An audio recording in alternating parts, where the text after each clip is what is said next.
하루하루 살 동안 주님 인도하시리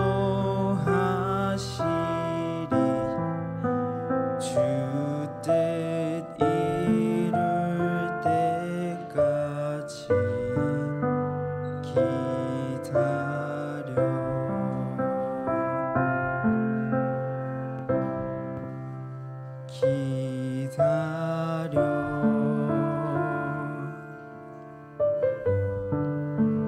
그때를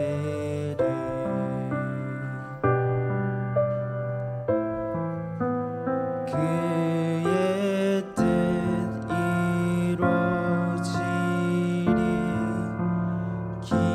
기다려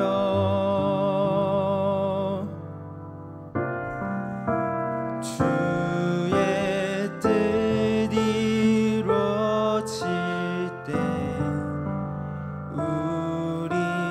우리들의 모든 것 아름답게 변하리 기다려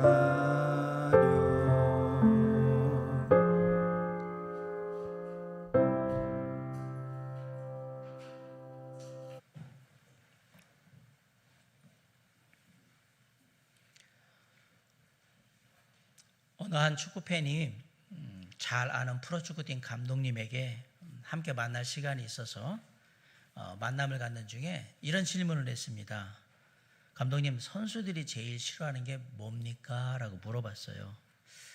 그 축구팬이 생각하기에는 선수들이 제일 싫어하는 거는 부상이나 슬럼프 같은 걸 겁니다. 이렇게 감독님이 대답할 거라고 생각하고 예상을 하고 있었는데, 그런데 그 프로축구팀 감독님이 하시는 말씀이 아주 뜻밖이었습니다. 감독님이 뭐라 그러냐면 선수들이 제일 싫어하는 것은 기다리는 것입니다 라고 말씀하는 거예요. 쉽게 말해서 경기는 뛰지를 못하면서 벤치에서 계속 우리 팀이 이길 수 있도록 응원하고 힘주고 막 그러면서 자기가 들어갈 수 있는 기회를 기다리고 있는 거를 가장 힘들어한다라고. 소위 말해서 이것도 우리가 벤치 워머라고 하거든요. 벤치를 따뜻하게 데우는 사람들, 엉덩이로 앉아 있으니까 경기를 안 뛰고 벤치 워머를 제일 싫어하고 제일 고통스러워합니다 라고 대답을 한 거예요. 그러면서 그 감독님이 덧붙인 말이 있는데, 개인적으로 웬만한 축구들 선수들 중에서 자기가 박지성 선수보다 훨씬 낫다고 생각하는 사람들이 많대요. 자기가 훨씬 체격 조건도 좋고 훨씬 박지성 선수보다 빠르고 그리고 훨씬 기술도 좋다고 생각하는데, 그런 나를 경기에 내보내주면 내가 뭔가 경기에서 할 텐데 안 내보내준다고, 기회를 안 준다고 불평이 많답니다. 그렇게 이제 기다리는 시간들이 벤치에서 오래되면 선수가 자신감이 떨어지게 되는데, 자신감이 떨어지게 되면 문제가 뭐냐면 기회가 와서 경기에 이렇게 투입을 하게 됐을 때 자신감이 떨어진 상태이기 때문에 자기의 원래 실력을 발휘하지 못하는 경우가 많고, 그것을 감독이 보게 되면 얘는 기회를 줘도 기회를 못 살리는구나, 그러면 더 이제 벤치에서 기다리는 시간이 더 길어지는 악순환이 계속 되는 거라고 얘기를 합니다. 때때로 기다림은 고통스러운 일입니다. 오늘 본문의 주인공 아브라함은 기다림의 고통이 무엇인지를 너무나 잘 이해하고 있는 그러한 사람입니다. 아브라함은 25년 동안이나 아들을 기다려 왔습니다. 75세의 나이에 갈대아 우르를 떠날 때 하나님께서 분명히 아브라함에게 약속의 자녀를 주시겠다고 약속하셨는데, 그 약속의 현실로 이루어진 때가 바로 100세가 된 때가 된 겁니다. 하나님이 정말 그 약속을 지키실까? 늘 생각했을 것 같아요. 그리고 생리가 끊어진 90세의 자기 아내 사라와 100살이 된 자신을 생각할 때 이런 생각들이 있었을 거예요. 과연 이런 불가능한 상황 속에서 내가 아이를 가질 수 있을 것인가? 우리의 약속의 자녀가 생길 수 있을 것인가? 이거 빨리 대안을 찾거나 차라리 포기하는 게 훨씬 더 빠른 일 아닐까? 이런 생각을 했을지도 모릅니다. 아브라함은 여러 가지 많은 생각 가운데 고민하고 괴로웠을 텐데, 그런 생각에 대한 하나님의 대답은 과연 뭘까요? 25년 전에 하나님께서는 아브라함을 통해서 이 부부에게 분명히 약속의 자녀 아이를 주시겠다고 약속하셨고요. 그리고 이제 25년이라는 시간이 지났습니다. 잘 아시지만 25년은 결코 짧지 않은 긴 시간입니다. 저와 여러분 중에 혹시 25년 전에 누군가에게 내가 했던 말이나 했던 약속 기억나시는 분 있으면 한번 손 들어보세요. 25년 전에. 없을 거예요. 아마 대부분의 사람들이 그 말이나 약속 다 잊어먹고 살 거예요. 잊어버렸을 거예요. 심한 경우에는 내가 약속을 어떤 중요한 약속을 했다 할지라도 25년이 지난 지금에는 내가 무슨 약속을 했는지 그 약속의 내용조차도 기억을 못할 가능성이 아주 높습니다. 그럼 하나님도 우리처럼 이렇게 약속을 다 까먹으셨을까? 다행스럽게도 하나님은 그렇지 않으셨습니다. 우리 1절과 2절을 한번 읽어보겠습니다. 자, 시작. 여호와께서 말씀하신 대로 사라를 돌보셨고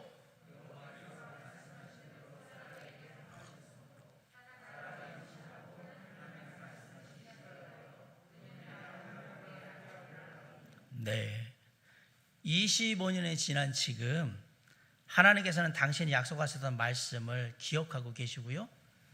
또한 그 말씀대로 약속을 이행하고 계시는 겁니다. 어쩌면 25년 전에 그 약속을 받았던 아브라함과 사라는 25년 시간의 기다림 속에서 이제는 거의 자포자기하고 그냥 생각도 안 하고 그렇게 포기하고 살았을지도 모르는데 하나님은 그러지 않으셨다라는 사실이에요. 하나님은 하나님의 말씀하신 대로 하나님의 약속하신 대로 사라를 잉태케 하셨습니다. 90세가 다 된 할머니가, 그것도 여자로서 생리가 끊긴 여인이 임신을 하게 된 겁니다. 인간적으로 상식적으로 생각하면 절대로 말이 안 되는 상황이 벌어진 거죠. 그러나 하나님의 능력과 하나님의 은혜 가운데 사라는 아이를 잉태했다라는 사실이에요. 그리고 1년 전에 마므레 상술의 숲을 아브라함의 장막에서 아브라함이 쉬고 있을 때 하나님께서 아브라함에게 약속했던 그 기한이 되자 아들을 낳게 된 거예요.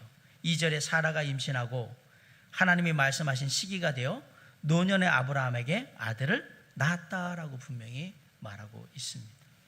사라처럼 지금 아브라함도 100세의 할아버지가 됐습니다. 100세의 할아버지가 지금 마침내 아들을 갖게 된 겁니다. 그런데 아브라함이 100세가 되었을 때가 하나님이 말씀하신 바로 그때 하나님의 때였던 겁니다. 그런데 거꾸로 생각하면 아브라함의 입장에서는 자신이 100세가 되는 때가 하나님이 정하신 때라고 생각하지 않고 살았을 거예요. 왜? 항상 빨리 자기가 원하는 때에 됐으면 좋겠다 생각했지 여기까지 올 거라는 생각은 안 했을 거예요. 그러나 하나님이 정하신 때는 아브라함이 100세가 되는 때가 맞다라는 사실이에요. 이렇게 종종 하나님의 때와 우리의 때는 달라요. 그러다 보니까 하나님 앞에서 우리는 조바심을 내고 안달을 내는데 하나님은 우리가 조바심을 내거나 안달을 내도 그것에 별로 연연하지 않으시고 서두르지 않으시면서 당신의 계획표대로 시간표대로 모든 것을 이루어 가신다라는 사실입니다. 하나님께서는 당신이 정하신 때를 가지고 계십니다. 사람이 그것을 알게 되지도 못하지만 알 수도 없어요. 우리는 하나님의 계획표를 알 수가 없단 말이에요. 다만 우리는 하나님이 말씀하신 때가 올 때까지 기다려야 하는 것입니다. 만약에 갈대아 우르 하란 여기 떠날 때 하란에 있을 때 아브라함에게 얘기하면서 야 앞으로 한 30년 있어야 돼 라고 너 아이 낳으려면 그러면 그래야 돼 라고 할 때 그 얘기만 30년 후에 아이가 나을 거라는 약속은 있지만 진짜 실망했을 것 같아요. 그렇게나 오래 기다려야 됩니까? 제 나이가 지금 많은데 70이 넘어 있는데 막 이렇게 생각을 했을 거예요. 그런데 아브라함이 그 기간을 어떻게 견뎌올 수 있었느냐? 하나님의 은혜가 그 세월의 지루함을 덮어줬던 거예요. 그래서 100세까지 오게 된 거예요. 그리고 그 시간이 거의 다 이뤘을 때에 조금만 더 기다리면 될 때에 하나님께서 내년 이맘때에 내가 반드시 네게로 돌아오리니 네 안에 사라에게 아들이 있으리라고 창세기 18장 10절에서 말씀해 주신 거예요. 내년에 아이 낳게 될 거야. 하나님의 때를 기다리는 사람들은 하나님이 우리를 결코 실망시키지 않으시는 분이라는 사실을 믿고 기다리셔야 합니다. 하나님께서 내게 때를 정하셨다면 하나님은 내게 정하신 그 시간에 단 1분 1초도 늦지 않게 정확하게 이루어 주실 것입니다. 사랑하는 성도 여러분, 우리는 지금 무엇을 기다리고 있습니까? 가족의 구원을 위해서 10년째 기다리고 있는 분도 있을 거예요. 그런데 아무렇게 기도하고 있는데 아무런 변화가 일어나지 않고 있습니까? 결혼해서 아름다운 주님 안의 가정을 꾸리기 위해서 5년째 기도하고 있고 여러 사람들에게 좋은 사람이 있으면 좀 소개시켜 달라고 부탁도 하고 기도 부탁도 했는데 아직 아무런 소식도 없습니까? 그렇다고 실망하거나 낙심하지 마시기 바랍니다. 하나님께서는 저와 여러분을 위한 때를 반드시 정하고 계시기 때문입니다. 그리고 그 때가 되면, 하나님의 때가 되면 사라에게 걸었던 것과 똑같이 저와 여러분에게 동일하게 역사하실 것입니다. 3절로 5절에 보면 약속하신 자녀를 얻은 후에 아브라함의 반응이 나와 있는데, 본문을 보면 알겠지만 25년 만에 약속의 자녀를 얻은 그런 상황인데도 불구하고 본문의 기록이 너무나 지금 무덤덤하게 그냥 이렇게 평범하게 막 기록이 되어 있는 것을 볼 수가 있어요.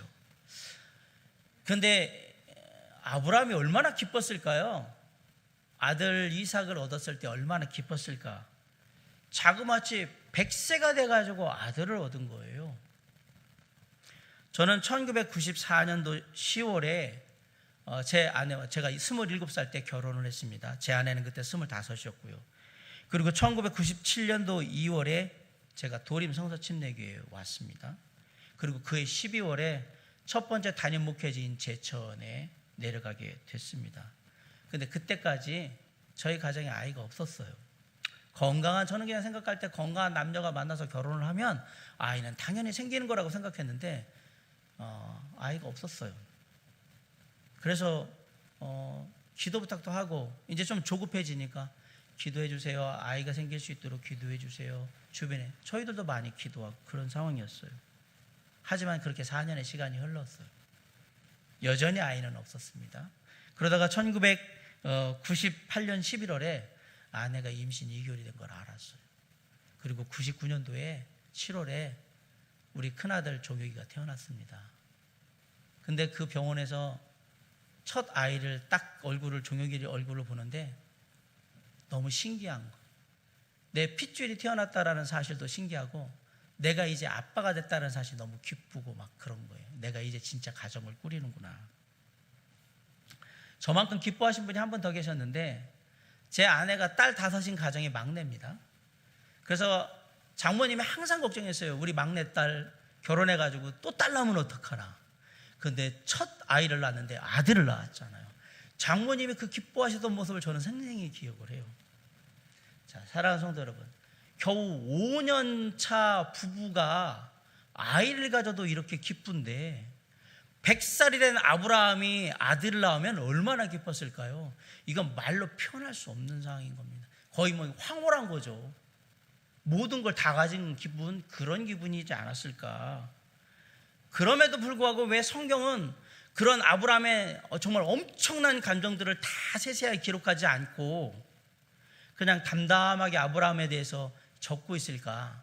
그리고 그냥 결국 아브라함이 어떻게 했다라는 것만 기억하는데, 이 말은 성경을 기록한 기록자가 아브라함의 감정적인 모습보다는 아브라함이 약속의 자녀 이삭을 얻은 다음에 어떻게 하나님께 반응했느냐에 더 관심을 갖고 있다, 이 얘기입니다. 네가 기쁜 게 중요한 게 아니고 아는데 네가 정말 그 기쁨을 선사한 하나님께 어떻게 하고 있느냐에 나는 관심이 많아. 자, 보세요. 3절에 보면 아브라함은 자기 아들의 이름을 이삭이라고 합니다. 이삭은 웃다라는 뜻인데 이거 창세기 17장 19절에서 하나님께서 아브라함에게 명령하신 거예요. 그거에 하나님의 말씀에 아브라함이 순종한 거예요. 17장 19절에 보면 네 아내 사라가 네게 아들을 낳으리니 너는 그의 이름을 뭐라고? 이삭이라 하라라고 분명히 말씀하셨거든요. 그래서 하나님께 순종하는 마음으로 하나님이 지어주신 이름 이삭이라고 아이의 이름을 붙이고요. 아브라함은 이보다 더 힘든 행동을 통해서 순종을 보여줍니다. 4절에 보면 아브라함은 아들 이삭이 태어난 지 8일 만에 하나님의 명령대로 아이에게 할례를 행합니다. 잘 아시다시피 아브라함은 직업이 외과 의사가 아닙니다. 그 당시는 의학기술이 아주 발달된 때도 아닙니다. 잘못해서 하면 귀한 아들 불구자 될 수도 있고 망가질 수도 있거든요.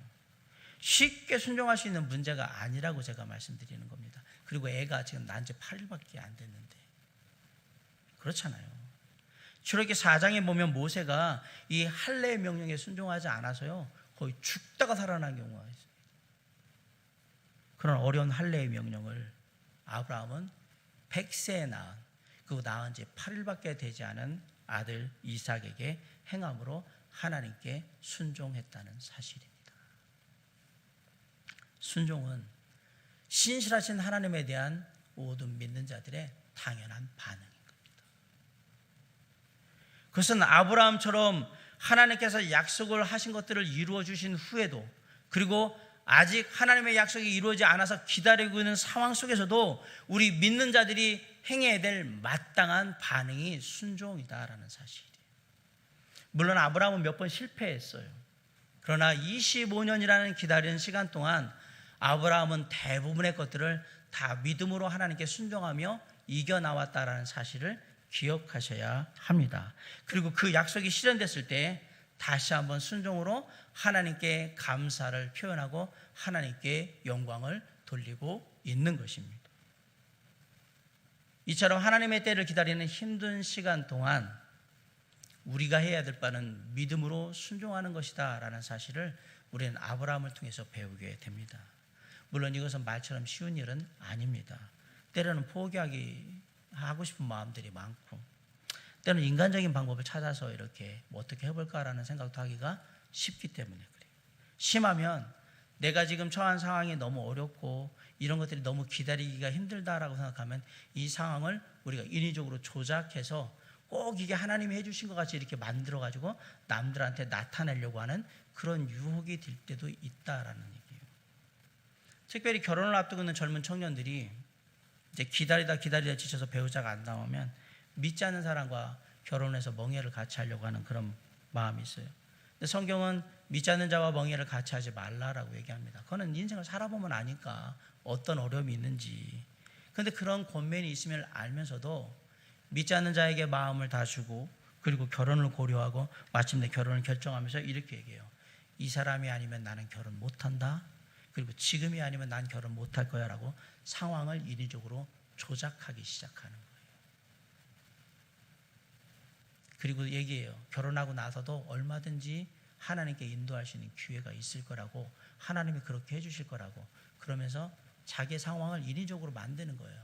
그래서 지금이 하나님께서 나에게 허락하신 때가 맞다, 하나님의 때가 지금이다 라고 얘기를 하는 거예요. 사람이 머리를 굴리고 꼼수를 쓰면 그러면서 이래저래 시간을 보내잖아요. 그것은 하나님의 때를 기다리는 모습이 아닙니다. 사실 이런 모습들은 내가 하나님을 믿지만 하나님을 향한 믿음을 포기하겠다라는 말하고 똑같은 말인 겁니다. 정말 하나님을 믿는다면 오직 하나님만 바라보면서 기도하는 가운데 말씀에 순종하는 태도로 그렇게 하나님을 기다려 봐야 하는 것입니다. 하나님은 신실하신 분이고요, 약속을 기다리는 우리를 결코 실망시키지 않으시는 좋으신 하나님이라는 것을 믿으시기 바랍니다. 오늘 보면 6절로 7절을 보면 사라의 반응이 나와요. 그리고 이 사라의 반응은 이 이야기의 결론이에요. 여기에는 사라의 행복과 기쁨이 다 담겨 있어요. 6절로 7절 한번 같이 읽어볼까요? 시작. 사라가 이르되 하나님이 나를 웃게 하시니 듣는 자가 다 나와 함께 웃으리로다. 7절.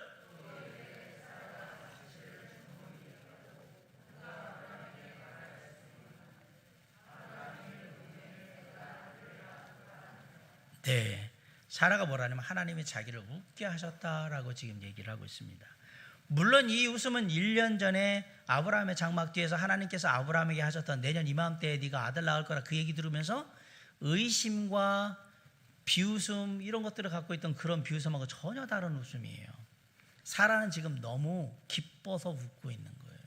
그리고 사라의 주변 사람들도 너무 기뻐서 웃고 있어요.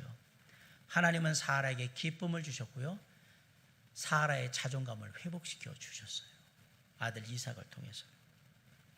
하나님은 기대감을 가지고 하나님을 기다리는 사람들에게 기쁨을 주십니다. 신약성경 누가복음 2장에 보면 예수님이 탄생하셨을 때 늙은 시몬과 아마 100세는 넘었을 여선지자 안나가 성전에서 계속해서 기다리고 있었어요. 누구를 기다리냐면 메시아를 기다리고 있었거든요. 그런데 거기에 성전에 아기 예수님이 들어오는 걸 보면서 너무나도 기뻐하는 모습들이 기록이 되어 있습니다. 거의 평생을 메시아를 보기 위해서 기다렸는데 그 메시아를 만난 거예요. 마침내 죽기 전에 만난 거예요. 봤잖아요. 얼마나 기뻐했을까. 사실 모든 이스라엘 백성들이 메시아 예수 그리스도를 만나기를 사모하며 기다렸습니다. 그리고 갈라디아 4장 4절에 보면 때가 참에, 즉 하나님의 때가 되었을 때에 하나님은 그 아들 예수 그리스도를 이 땅에 보내주심으로 메시아 삼으시고 모든 사람들에게 메시아 예수 그리스도를 통해서 위로를 주셨다라고 분명히 기록하고 있습니다. 그리고 이제 우리는 그 메시아 예수 그리스도의 다시 오심을 기다리고 있는 것입니다. 그분이 다시 오시겠다고 우리에게 분명히 약속하시고 이 땅을 떠나 하늘로 올라가신 지 2000년이 지났습니다. 우리의 기다림도 결코 짧지 않은 시간이라고 저는 생각합니다. 베드로후서에서 베드로가 이렇게 말했어요. 조롱하는 자들은 예수님이 언제 오신다고 약속하셨느냐라고 하면서 조롱을 하지만 우리는 그럼에도 불구하고 기대하고 영광 중에 다시 오실 주님을 기다린다라고 말합니다. 그러면서 베드로서 3장 8절에 이렇게 얘기합니다. 사랑하는 자들아, 주께는 하루가 1000년 같고 1000년이 하루 같다는 이 한 가지를 잊지 말라. 3장 9절, 주의 약속은 어떤 이들이 더디다고 생각하는 것 같이 더딘 것이 아니라 오직 주께서는 너희를 대하여 오래 참으사 아무도 멸망하지 아니하고 다 회개하게 이르기를 원하시느니라. 10절, 그러나 주의 날이 도둑같이 오리니 그날에는 하늘이 큰 소리로 떠나가고 물질이 뜨거운 불에 풀어지고 땅과 그 중에 있는 모든 일이 드러나리로다. 이 말이 뭐냐? 하나님의 시간과 사람의 시간 개념이 다르다라고 얘기를 했고요. 두 번째, 주님의 약속이 더딘 것 같이 보이지만 주님의 약속이 더디게 보일 때는 반드시 더딘 이유가 있다라고 얘기를 하는 겁니다. 또 주님이 정하신 때가 있는데 그날은 반드시 온다. 단 언제 올지 모른다. 도둑같이 오니까. 주님은 2000년 전에 성경에 예언하신 대로 이 땅에 처음 오셨던 그 모습 그대로 다시 우리에게 돌아오실 것입니다. 오셔서 이 세상의 모든 아픔과 부조리와 죄악을 끝내게 하실 것입니다. 아울러서 우리의 눈에 묻힌 눈물을 닦아주시고 우리와 영원히 함께 하실 것입니다. 주님을 기대하며 이 약속을 기다리는 사람들은 그 약속이 이루어지는 날 말로 형언할 수 없는 놀라운 기쁨과 행복을 누리게 될 것입니다. 주님의 때가 되면 하나님께서 모든 것을 아름답게 다 변화시켜 주시는 겁니다. 믿음과 순종으로 하나님을 기다렸던 아브라함과 사라에게 하나님께서는 하나님의 정하신 때에 아들 이삭을 허락해 주심으로 하나님이 허락하신 놀라운 기쁨과 행복을 누리게 해주셨습니다. 지금도 하나님은 동일하게 믿음과 순종으로 각자에게 정하신 하나님의 약속과 그 때를 기다리는 사람들에게 하나님의 정하신 때가 되면 우리 각자에게 예비된 놀라운 기쁨과 행복을 허락해 주실 것입니다. 하지만 그러한 하나님의 약속이 우리의 생각에 조금 길어지게 되면 사탄 마귀는 그 틈을 절대로 놓치지 않고 우리 귓가에 이렇게 얘기할 거예요.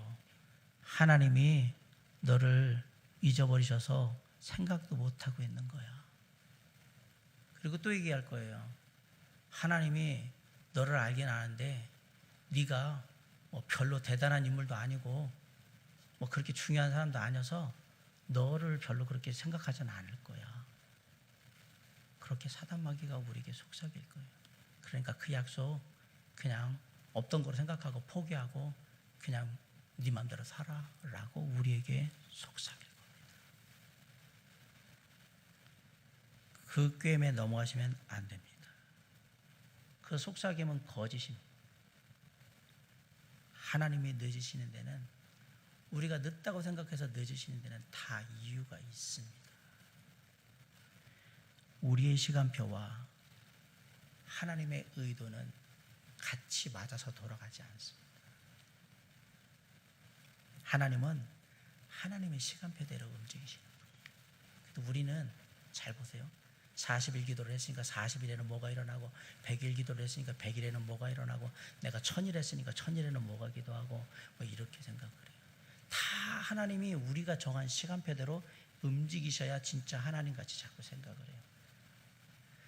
물론 그때가 하나님의 때면 참 좋겠지만 성경에 많은 경우들 보니까 그때가 하나님의 때인 경우는 거의 없는 것 같아요. 그냥 하나님은 하나님이 정하신 때가 있고요, 그때 하나님은 움직이시는 거예요. 내가 정한 때 하나님이 움직이시는 게 아니란 말이에요. 내가 정한 때 하나님이 움직이기 원하지 않는데도 움직인다면 내가 하나님이죠. 내 말 듣고 하나님이 움직여야 되는 거니까. 하나님의 때는 하나님이 정하신 거다는 사실이에요. 하나님의 때가 좀 더디 이른다라고 생각하면 그럼에도 불구하고 하나님의 계획을 믿어야 하고요, 그리고 하나님의 계획이 이 땅에서 이루어질 거라는 사실을 확신해야 되고요, 더불어서 세상에 겁먹지 마시기 바랍니다. 안 되는 것 같아도 하나님이 때가 되면 다 됩니다. 겁먹지 마세요. 오히려 내 안에 아무것도 안 되는 거 아니야? 하나님의 때도 없는 거고 아무것도 없는 거 아니야? 라는 그런 생각이 들 때 오히려 그럴수록 하나님이 주시는 세임과 위로부터 주어지는 은혜를 구하셔야 합니다. 그때 이사야 40장 31절에 오직 여호와를 앙망하는 자는 세임을 얻으리니 독수리가 날개치며 올라감 같을 것이요 다른 박질하여도 곤비하지 아니하겠고 걸어가도 피곤하지 아니하리로다 라고 했습니다. 이 말씀에서 여호와를 앙망한다는 말은 하나님을 기다린다, 하나님에게만 소망을 둔다 이 얘기입니다. 우리가 믿음 가운데 제대로 기다린다면 우리가 하나님의 약속을 기다리는 기다림은 지루함이나 피곤함이나 짜증이 아니라 하나님의 세임을 얻고 위로를 얻고 은혜를 얻는 시간이 될 거라는 얘기를 하고 있는 겁니다. 독수리 날개치듯 세임을 얻을 거라고. 그 기다리는 시간에 여호와를 기다리는 앙망하는 자는 독수리 날개치듯 세임을 얻을 거라고. 혹시 내가 하나님의 때를 기다린다고 생각하고 있는데 지치고 피곤하고 짜증나고 막 그러냐면 잘 생각하세요. 내가 하나님의 뜻대로 믿고 기다리는 게 아니라는 얘기예요. 진짜 우리가 하나님의 뜻 가운데 온전히 기다린다면 여호와를 앙망하는 자는 독수리 날개치듯 세임을 얻는 게 맞다라고 성경은 지금 우리에게 얘기하는 거기 때문에 그래요. 주님을 기다릴 때 주께서 반드시 이루실 거야. 얼마 남지 않아서 주님이 분명히 때가 있으시니까 나는 그때까지만 기다리면 돼. 그냥 끝까지 기다릴 거야. 반드시 이루실 거야. 그리고 그때 아름답게 이루실 거야. 왜 지치겠으며 왜 짜증을 내겠으며 왜 힘을 잃겠냔 말이에요. 우리가 믿지 않고 기대하지 않고 대충 내가 생각하는 대로 그러고 있으니까 자꾸 지치고 피곤하고 짜증스러웠다라는 사실이에요. 하나님은 하나님의 약속을 기다리는 그 속에서 우리를 위로하시고 격려하시고 은혜를 베푸시는 좋으신 하나님이십니다. 그러니까 우리는 하나님의 약속과 하나님의 시간표를 신뢰하고 기다릴 때 평안을 얻게 되고 참된 기쁨을 누리게 되는 것입니다. 기다림은 거룩한 습관입니다. 기다림은 믿는 자에게 기다린다는 것은 하나님께서 우리에게 하신 약속을 반드시 지키신다는 믿음 플러스 그 믿음을 하나님의 시간에 반드시 이루신다는 그 믿음이 더해져서 그렇게 하나님을 믿고 사는 게 기다림인 거예요. 하나님은 하나님께서 약속하신 거 지키셔. 그리고 나한테 정하신 때가 있는데 그때에 반드시 이루어 주실 거야 라고 믿고 사는 게 믿는 자의 기다림이에요. 어느 성도가 하나님께 기도했어요. 하나님은 천년이 하루 같고 하루가 천년 같으시죠? 나한테는 하루가 천년이 될 수도 있고 천년이 하루가 될 수가 있지. 그러면 하나님한테는 1,000억 원이 1,000만 원이 될 수도 있고 1,000만 원이 1,000억 원이 될 수도 있겠네요. 얼마든지 1,000억 원을 내가 1,000만 원으로 만들 수도 있고 1,000만 원을 1,000억 원으로도 만들 수 있지. 나한테는 그게 별로 문제가 되진 않아. 그래요? 하나님, 그럼 제가 부탁이 있는데 제가 1,000만 원을 드릴 테니까 1,000억 원으로 좀 바꿔주세요. 그래? 그 성도의 얘기를 들은 하나님이 잠시 침묵을 한 다음에 이렇게 얘기했어요. 내가 네 소원대로 네가 준 1,000만 원 1,000억 원으로 바꿔줄게. 대신에 하루만 기다려라 라고 했어요. 하루만 기다리라. 하루가 1,000년 같으니까 1,000년 기다릴 수 있으면 되겠지요. 뭘 얘기하려고 하려고 합니까? 우리 지금을 사는 현대인의 가장 무서운 병이 뭐냐? 조급함입니다. 스위스의 정신과 의사이면서 정신분석학자였던 칼 융이라는 사람이 이런 말을 했어요. 조급함은 사탄 마귀에게서 나오는 것이 아니라 조급함 자체가 사탄 마귀라고 했어요. 사람들은 서서히 성장하거나 서서히 성공하는 것을 별로 좋아하지 않습니다. 한 번에 한 방에 성장하기를 되게 원합니다. 그리고 남들보다 빨리 내가 성장했다, 성공했다 이런 얘기가 그러니까 세상에서는 늘 자랑거리가 되는 겁니다. 그런데 성경을 보면 하나님께서는 언제나 당신이 귀히 쓰기 원하시는 사람들을 오랜 시간 동안 철저히 훈련시키셨다는 것을 보게 됩니다. 믿음의 거인들은 다 기다림의 고통을 다 지나간 사람들이 믿음의 거인들이 됐던 겁니다. 다시 말씀드리지만 기다림은 속도를 중시하는 지금 현대사회에 전혀 맞지 않는 것 같이 느껴지는 거예요. 지금을 사는 우리가 볼 때는 왜 기다려? 짜증나 죽겠는데 이게 우리의 반응이기 때문에 성경이 하나님의 때를 기다리라라고 하는 이 말이 이 땅을 살아가는 지금 현대인들에게는 말도 안 되는 얘기같이 그렇게 들리는 시기인 거예요. 그러니까 거기에 영향받는 믿는 자라는 우리도 기다리다가 지쳐서 마지막 좀 어느 정도 되면 그리고 포기하고 마는 거예요. 기다림 중에 가장 안 되는 기다림이 뭔지 조금만 기다리는 걸 못 기다리는 거예요. 조금만 더 기다리면 되는데, 조금만 더 기도하면 되는데, 조금만 더 있으면 되는데, 세상에 가장 힘든 기다림은 조금만이에요. 하나님은 흠이 없어 보이는 요셉을 통해서 애굽에 종살이하고 있는 이스라엘 백성들을 구원하시기 위해 14년간 종살이와 감옥살이를 시켰습니다. 하나님은 이스라엘의 위대한 주도였던 모세를 통해서 애굽으로부터 이스라엘 백성들을 끌어내고자 광야에서 40년 동안 기다리게 하셨습니다. 하나님은 가나안 정복의 영웅으로 추앙받는 여호수아를 쓰시기 전에 모세의 수종으로 40년을 준비시켰어요. 예수님은 다른 사람들처럼 어린 시절을 서서히 지나면서 성장하셨고요. 성장을 넘어서 성숙함에 이르셨어요. 그리고 30세가 됐을 때에 30년이라는 시간이 지난 후에 공생의 사역을 시작하셨습니다. 우리 같으면 하루 다르게 막 부쩍부쩍 자라가지고 그냥 1년 안으로 그냥 큰 어른이 돼가지고 막 사역을 이렇게 오래 하면 좋겠다라고 생각하는데, 놀랍게도 하나님께서는 30년이라는 시간표를 가지고 그렇게 이끄시고 30세가 되셨을 때 하나님의 시간표대로 아들 예수 그리스도 독생자 예수가 그 일을 하도록 하셨어요. 성경은 욥과 농부에게 우리를 통해서 인내를 배우라고 교훈합니다. 욥은 극단적인 고통의 시간을 인내하며 하나님의 뜻을 기다린 가운데 마침내 놀라운 축복을 받게 됩니다.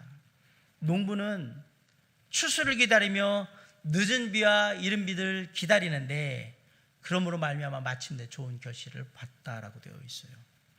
하박국 선지자가 하박국 2장 3절에 이 묵시는 정한 때가 있나니 그 종말이 속히 이르겠고 결코 거짓되지 아니하리라. 비록 더딜지라도 기다리라. 지체되지 않고 반드시 응하리라. 하박국 선지자가 뭐라고 했냐면 하나님은 정하신 때가 있고요, 비록 더딜지라도 이게 반드시 이루어질 거니까 기다리라고 하셨어요. 그리고 의인, 하나님을 믿는 사람들은 하나님의 약속을 믿는 믿음으로 말미암아 살리라라고 2장 4절 의인은 그의 믿음으로 말미암아 살리라 그렇게 얘기하셨던 거예요. 믿음과 순종으로 하나님을 기다리는 사람들이 됩시다. 기다림은 우리 믿는 자들이 하나님을 향한 믿음을 표현하는 또 다른 방법인 것입니다. 기다리는 시간은 무의미하거나 고통만 남기는 시간이 아닙니다. 그 기다림의 시간 속에 하나님의 약속이 씨앗이 되고 싹이 나고 자라서 열매를 맺어 마침내 하나님의 약속의 열매를 우리가 따게 되는 신비로운 시간이 바로 기다림이라는 시간입니다. 기다림의 고통 다음에는 그리고 반드시 하나님의 응답이 있습니다. 시편 37편 7절에 여호와 앞에 잠잠하고 참아 기다리라.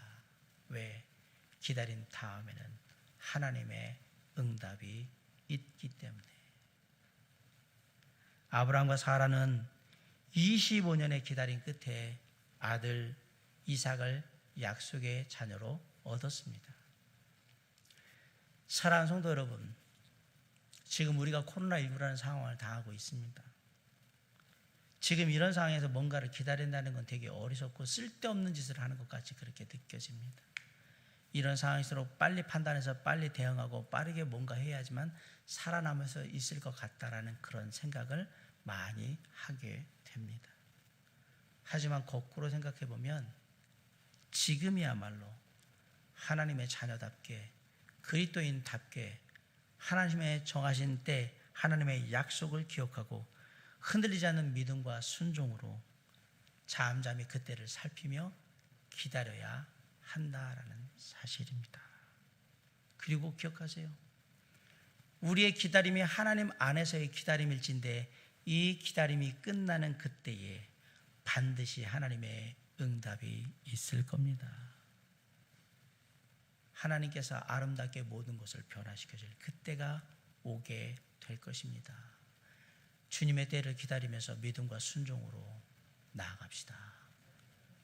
그래서 마침내 주님이 정하신 때에 우리가 이 모든 상황을 다 끝내고 우리의 가정과 일터와 학교와 삶 속에 저와 여러분에게 하나님께서 약속하셨던 크고 작은 모든 약속들이 다 이루어짐으로 그로 말미암아 우리 안에 기쁨이 넘치고 행복이 넘치는 아름다운 삶이 될 수 있도록 오늘도 이번 한 주간도 믿음과 순종으로 주님의 때를 기다리며 나아감으로 승리하는 우리 사랑하는 성도님들이 되시기를 주님의 이름으로 간절히 축원합니다. 기도하시겠습니다.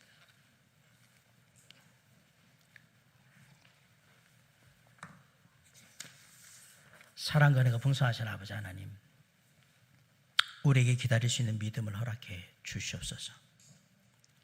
사랑하는 자녀에게 각 상황마다 때마다 일마다 당신의 계획을 가지고 계신 좋으신 하나님, 나의 하나님을 믿고 순종함으로 기다릴 수 있도록 우리를 굳건하게 세워 주시옵소서.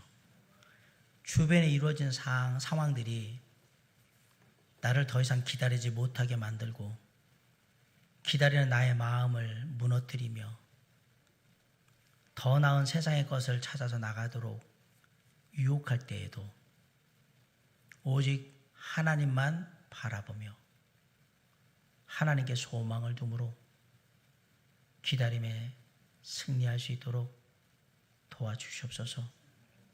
기다림의 고통 끝에는 반드시 하나님이 약속하신 놀라운 응답이 있음을 잊지 않게 하시고 오늘도 주님만 바라보며 주님 안에서 기다림의 놀라운 열매들을 얻을 수 있도록 도와주시길 간절히 원합니다. 사랑하는 성도들이 무엇을 기도하고 있습니까? 무엇을 바라고 있습니까? 주님 할 수만 있거든 정말 저희들이 원하는 때가 주님의 때이기를 원하는데 그리 아니하실지라도 기다리길 원합니다. 주님의 뜻을 따르길 원합니다. 주여 우리를 붙들어 주시옵소서. 이번 한 주간 그리고 우리의 삶이 주를 향한 온전한 기다림으로 주님의 뜻을 이루는 귀한 삶이 될 수 있도록 정말 믿음과 순종으로 함께 하시고 은혜와 능력으로 역사해 주시옵소서. 예수 그리스도의 이름으로 감사하며 기도를 쌉니다. 아멘. 주님의 시간에 함께 찬양합니다.